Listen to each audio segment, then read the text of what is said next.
Hari Pendidikan Nasional diperingati bangsa Indonesia setiap tanggal 2 Mei. Peringatan ini selalu digelar sebagai upaya merefleksikan pentingnya pendidikan dalam upaya membangun jati diri bangsa. Pendidikan sangat penting untuk membangun generasi penerus bangsa, baik dari sisi ilmu pengetahuan maupun budi pekertinya. Saat ini, bangsa Indonesia menghadapi tantangan yang kompleks. Tantangan tidak hanya dari luar negeri, tetapi dalam negeri.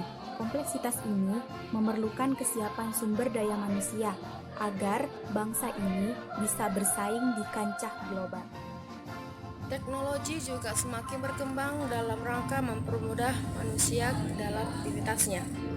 Saat ini, digitalisasi merambah hampir ke semua bidang kehidupan. Revolusi industri 4.0 kini di depan mata. Akibatnya terjadi disrupsi dalam berbagai bentuk. Banyak pekerjaan yang biasanya dilakukan oleh manusia kini dikendalikan oleh sistem komputer. Banyak pekerja yang kehilangan pekerjaannya, meski saat yang sama juga dalam era digital menghadirkan pekerjaan yang tidak ada sebelumnya. Disrupsi dapat dilihat dari pergeseran layanan profesional menjadi layanan daring. Taksi online dan ojek online merupakan salah satu kebutuhan yang tidak bisa ditawarkan lagi. Disrupsi juga melanda perusahaan besar retail dan juga pelayanan belanja yang kini menggunakan sistem daring.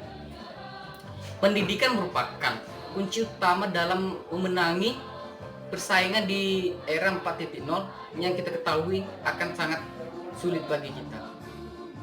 Tantangan tidak hanya berupa kemajuan teknologi digital yang membutuhkan adaptasi. Dalam konteks di Indonesia pada saat ini, beragam tantangan muncul dari dalam dan seharusnya mesti diantisipasi demi masa depan bangsa. Tantangan tersebut adalah menguatnya intoleransi.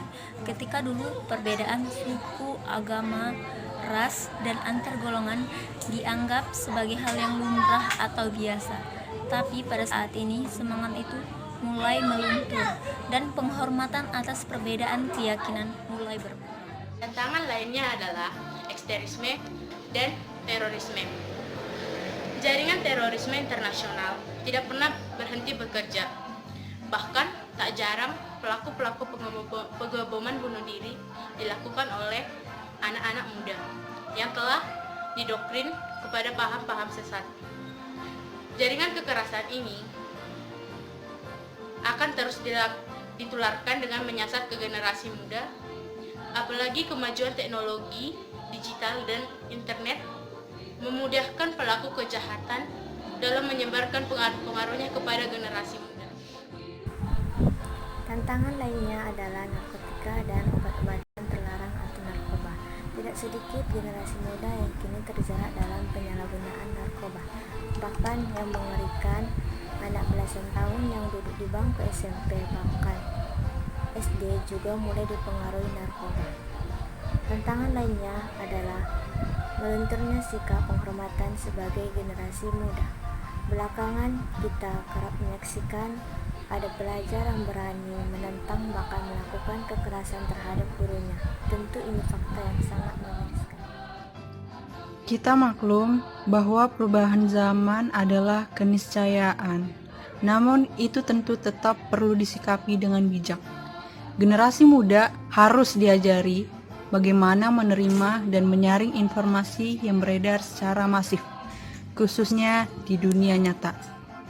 Tidak begitu saja meniru hal-hal yang belum tentu positif tanpa saringan dan arahan, potensi generasi muda berperilaku destruktif menjadi aktual.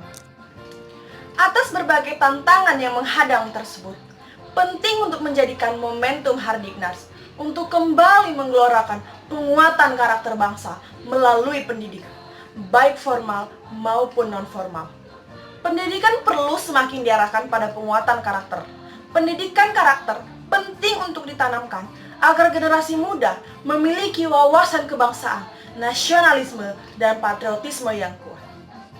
Inti pendidikan karakter adalah menanamkan nilai-nilai luhur Pancasila sebagai ideologi bangsa kepada generasi muda. Dengan begitu, akan tumbuh benih-benih kebinekaan dalam setiap generasi milenial. Pendidikan karakter akan membentengi generasi muda dari serangan hal-hal negatif di atas.